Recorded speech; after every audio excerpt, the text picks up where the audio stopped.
Thrifting merupakan kegiatan pemanfaatan kembali barang yang dimiliki oleh orang lain, yang mana akhir-akhir ini beberapa waktu yang lalu sempat menjadi tren di kalangan pemuda. Sebenarnya kalau misalnya kita flashback beberapa waktu ataupun tahun yang lalu, sebenarnya ini sudah kita lakukan dalam kehidupan kita. Mulai dari kita menggunakan kembali barang milik teman kita, menggunakan kembali barang milik anggota keluarga kita. Yang menjadi tren sehingga signifikan populer kegiatan thrifting ini adalah kegiatan yang bersamaan dengan adanya globalisasi, dengan konsep bahwa meniadakan sekat antar negara.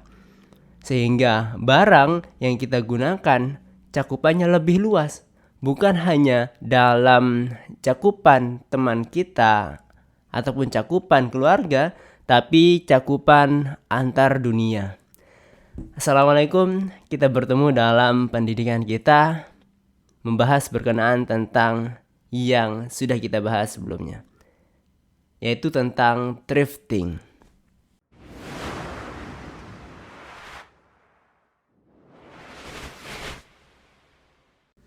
Berbicara tentang thrifting, sebenarnya saya sudah pernah melakukan ini sekitar 6 ataupun 7 tahun yang lalu, ketika kakak saya memberikan barang yang dimilikinya kepada saya. Ya, ketika itu terjadi, maka yang saya rasakan ya senang, karena ada barang baru yang saya miliki.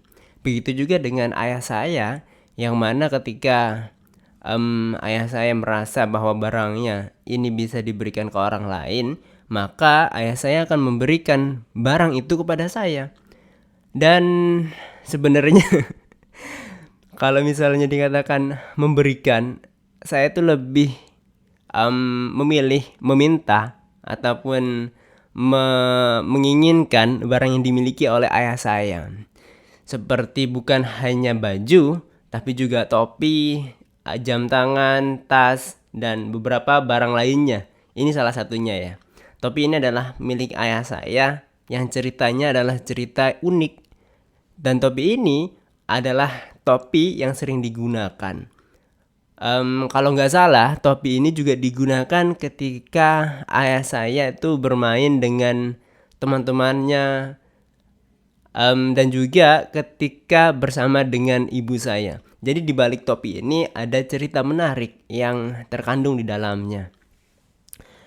Dan sebenarnya kalau misalnya berbicara tentang thrifting ini kan bukan hanya di lingkungan keluarga ya, adalah pemanfaatan kembali barang yang sudah digunakan.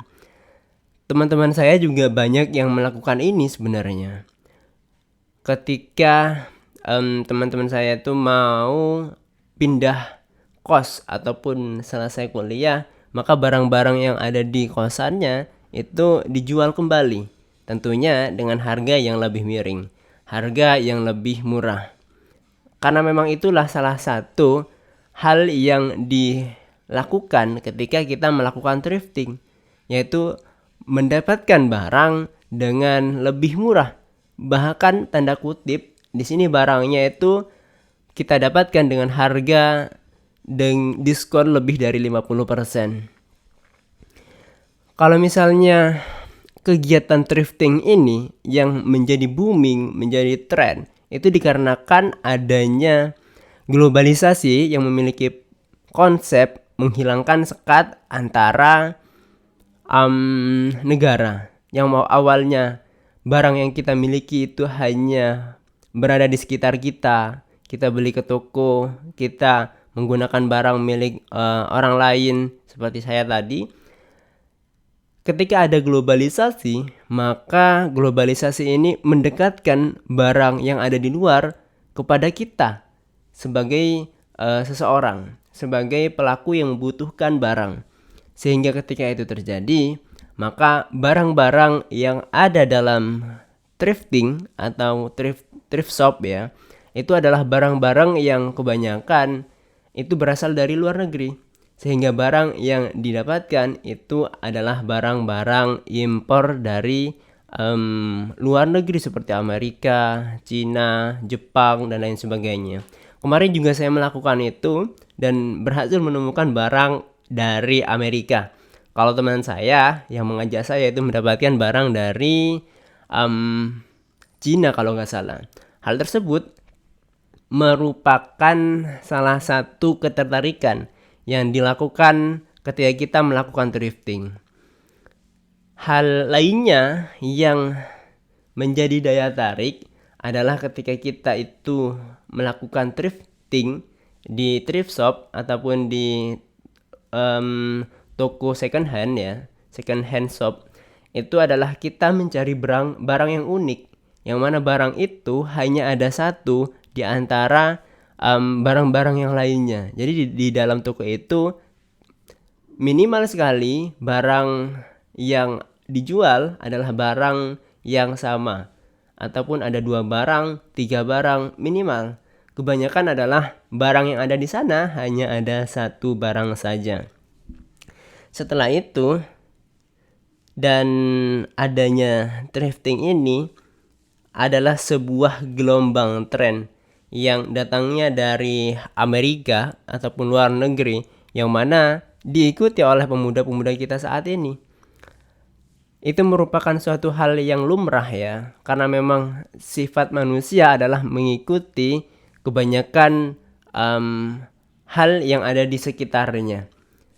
Sehingga adanya globalisasi itu menjadikan tren yang ada di luar negeri menggelombang kepada masyarakat yang ada di Indonesia juga. Setelah itu, kalau misalnya kita melakukan kegiatan thrifting, itu merupakan suatu kegiatan yang dilakukan dalam rangka untuk mendukung Sustainable Development Goals, yang mana kegiatannya adalah kegiatan untuk melanjutkan keberlanjutan barang yang dimiliki. Karena memang salah satu tujuannya adalah SDGs itu adalah bagaimana caranya agar bumi yang kita miliki ini bisa senantiasa berkelanjutan, tidak stagnan dalam satu hal. Dan ketika kita membahas tentang SDGs, maka sudah sepatutnya kegiatan yang mendukung SDGs ini kita masukkan, kita selipkan dalam kegiatan-kegiatan pembelajaran yang ada di dalam kelas. Mungkin bukan diajarkan kepada anak-anak TK ataupun SD, tapi bisa diajarkan kepada anak-anak yang sudah berada di tingkat sekolah menengah ke atas, pertama, atas, ataupun nanti di perguruan tinggi. Karena memang ketika kita itu sudah mendukung program yang dilakukan oleh pemerintah bahkan dunia berkenaan tentang SDGs ini, maka siswa-siswi kita itu juga secara otomatis akan memikirkan kembali apa yang disampaikan oleh gurunya. Sehingga guru ketika menyampaikan kegiatan thrifting ini, maka di suatu waktu siswa itu akan kembali memikirkan apakah kegiatan thrifting ini adalah kegiatan yang sesuai dengan budaya kita, ataukah kegiatan thrifting ini sesuai dengan hukum yang berada di negara kita, ataupun thrifting ini bernilai ekonomis bagi negara yang sedang kita duduki pada saat ini. Sehingga mereka, siswa-siswi kita itu tidak hanya memikirkan dirinya sendiri, tapi memikirkan bagaimana negara di masa yang akan datang. Karena pada faktanya siswa-siswi kita lah itu yang suatu saat akan menggantikan kita sebagai orang-orang yang lebih senior ya. Kalau kan saya kan masih muda, bagi guru-guru kita di masa yang akan datang. Penting sekali kalau misalnya kita itu menyelipkan ya dalam subbab materi berkenaan tentang thrifting ini. Sehingga mereka juga dalam memilih tidak memilih barang yang sembarangan, memilih barang yang memang original, sehingga barang-barang yang didapatkan juga bersih, jauh dari kata kotor dan lain sebagainya. Kalau misalnya dimasukkan ke dalam pembelajaran juga, sejatinya kita itu seperti menghadirkan pembaruan dalam kegiatan pembelajaran bagi siswa-siswi kita. Sehingga akhirnya di masa yang akan datang, yang mana siswa-siswi kita lah yang akan menggantikan estafet kepemimpinan, estafet posisi kita saat ini. Mereka itu akan hidup di zamannya. Apapun yang kita sampaikan memang diusahakan sesuai dengan zaman di masa depan siswa-siswi kita itu akan menjadi apa. Jadi seperti itu thrifting kita. Kita bertemu dalam video selanjutnya dalam kegiatan pendidikan kita. Assalamualaikum.